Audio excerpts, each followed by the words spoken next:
Hey, Josh, how are you? Good, Mike. How are you doing? Good. I wanted to ask you about Julian Edelman. I noticed his snaps are down about 20% from last year. Is this with an eye on keeping him fresher and healthier as the season goes on, considering his age and, I guess, a fair amount of mileage on that body?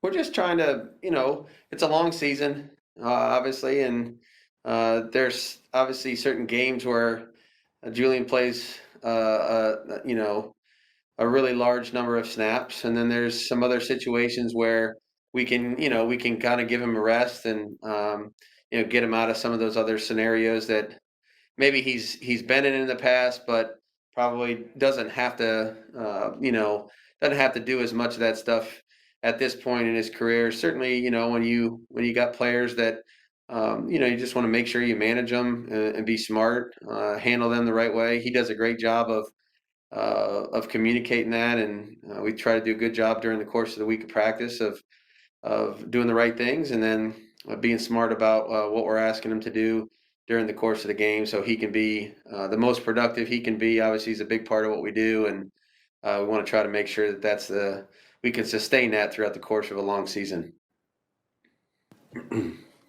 Next question, Karen Guregian, followed by Evan Lazar. Morning, Josh. How are you? Good, Karen. How are you doing? Good, thanks. I was just wondering, obviously, with Cam returning this week and practicing yesterday and probably today, with a quarterback who's been out as long as he has, a couple weeks, is there an adjustment for you or for him with the offense, or does he pick up right where he left off? Only if we need to make that choice or that decision as we go forward. I give a lot of credit to these guys, and they do a great job of preparing and going through training camp, which really builds their entire foundation for the season. And these guys are really smart guys, and they're able to come off of a break, whether it be some type of an injury or in this case the designation. So they come back pretty quickly. They got a great recall. They put a lot of time and effort into their preparation. So as needed is the answer, Karen. I mean, if we needed to, kind of hold something back or do something a little extra to prepare and get it right, great. If not, then we're just going to be back into a normal mode of planning. How did he look to you yesterday? I know it's only one practice, but Yeah, normal. It's good to have him back. Thanks, Josh. Yep. Next question, Evan Lazar, followed by Chris Ryan. Hey, Coach. I just wanted to ask you about the two running back sets that you guys use, with both James and Rex out there, or just two pure running backs, I guess I should say. And just what are the advantages that you see of having those guys out there at the same time, and what can you kind of do with that?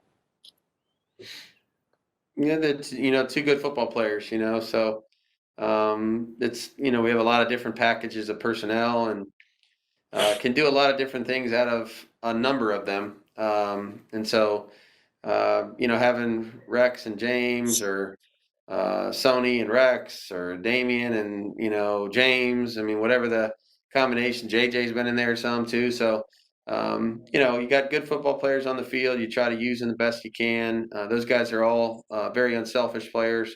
They'll block for one another. They can pass protect. They're smart. They understand their blitz pickup rules. And then they can make plays with the ball in space and catch the football. So, we've used that for many years. We've used that for many years, and they can handle a lot of responsibility. We trust them, and so when they're out there together, we feel pretty good about it. When you run those types of packages, do you guys look at things like, yards per play or whatever statistics for the production of those packages versus what you just broke down, in theory, what you could get out of them just based off the personnel that you have?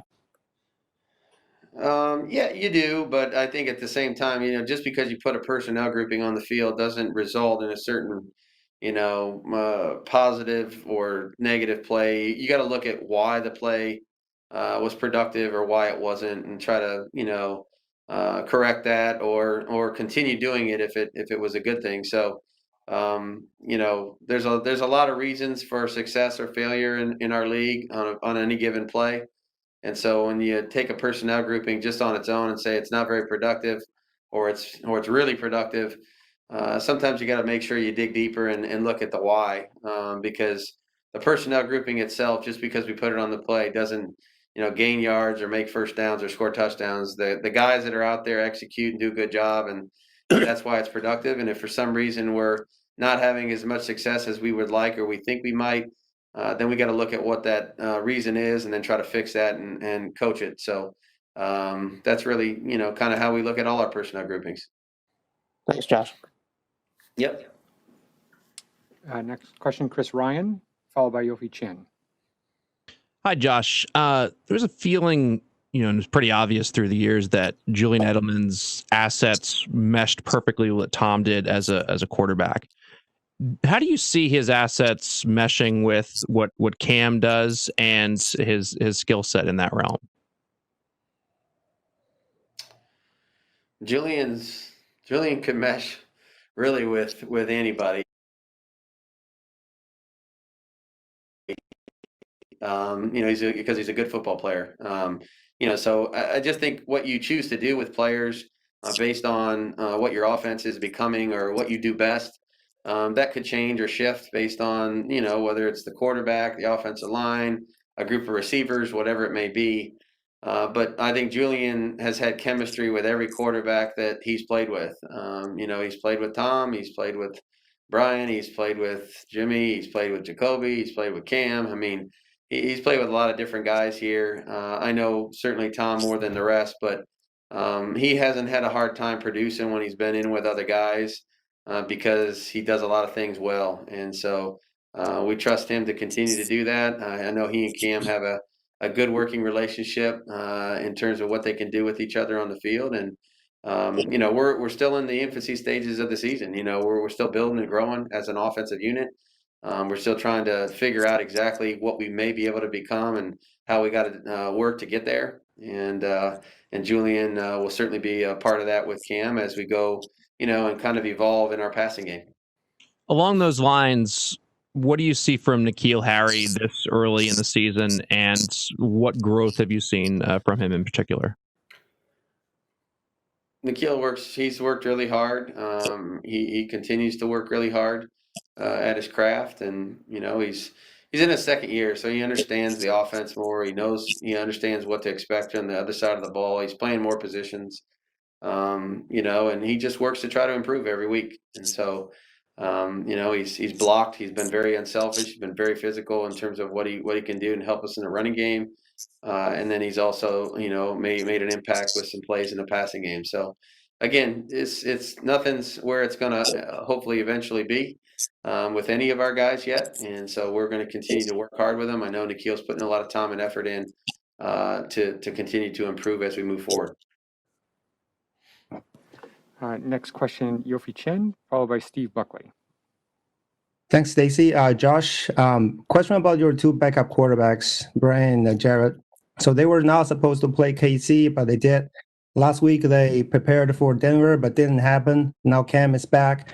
How well do you see from your perspective? How well do you see them handling this situation with so much uncertainties, especially for Jared, who is younger and relatively unexperienced? Yeah, I think all of us are kind of in that mode this year where we just adjust to the circumstances that we're dealt, and none of us could have predicted any of this stuff. But I think starting back in the spring, the quarterbacks, but really the entire football team, the coaching staff, the organization itself has had a great attitude and approach to this whole thing. And just whatever gets thrown our way, our responsibility is to adjust, adapt, and continue to succeed. And that's what we're going to try to do. We've got to have a great mindset, great attitude about it. You can't flinch when things get tweaked at the last second, or the day of the game gets changed or canceled or postponed, or somebody comes into your office and says, hey, we had some issue. That's not unusual for us to deal with injuries like that or certain other things. But, obviously we're all dealing with the pandemic this year. And, we're certainly trying to do the best we can. I'm really, proud of the way that the guys have adjusted the last few weeks here and dealt with the changing circumstances. Jarrett and Brian did the best they could in preparing for Kansas City without really much repetitions. And then, then you're looking at different scenarios here leading up to the Denver game, Sunday. So they're putting in time and effort like they do every week. They're always prepared and ready to go mentally. That's the nature of being a backup quarterback. You don't ever know when your number is going to get called, and when it is, you got to be ready to go with few reps and hopefully go out there and perform your job the best you can. And Thanks, last Josh. question will be Steve Buckley. Hey, Josh, when you first entered professional football, you obviously listened and read and talked to people and observed, and you acquired knowledge and skills that have resulted in you being where you are now. And yet none of that could have prepared for this season. So what I'm wondering is if moving forward, if this were to happen 30 or 40 years from now, do you think people like you and around you can develop a template, a manual for how to approach something like this? Are we going to see exciting and interesting reading down the road about this? Could you talk about that? Wow. If there would have been a book about this, I would have read it. That's for sure. I don't know. It's a lot of, I think honestly, this is really adaptability at its finest, and really focusing on the things that you can control. And there are certainly a lot of things right now, a lot of factors and variables that are outside of our control. I know the things that we can focus on and control are our own actions, the way that we use the protocols properly to make sure that we keep ourselves safe, our families safe, and each other safe. And I don't know if there's going to be a manual that a coach is going to be able to write about handling the medical part of this. I just know that, down the road, certainly there's been a number of coaches that have demonstrated great ability to adjust, to adapt, and really the great coaches that I know, and certainly we're following Bill's lead because he's doing a tremendous job of it, is just keeping us focused on the things that we can do, and the action points that we need to really adhere to, and the way that we need to behave. And so I think we're focused on that. We all know we're human. There's going to be some things that happen, and we're gonna continue to support and love people if they have to go through some adversities. But at the same time, we got to try to do the best we can for each other as a team, to continue to focus on the things that we do have some control over, and go out there and have a good, productive work day today. All right, thank you. Mm-hmm. Thank you very much, Josh. That's it. Yep. Jed Fish is next. Thanks, guys. Have a good day.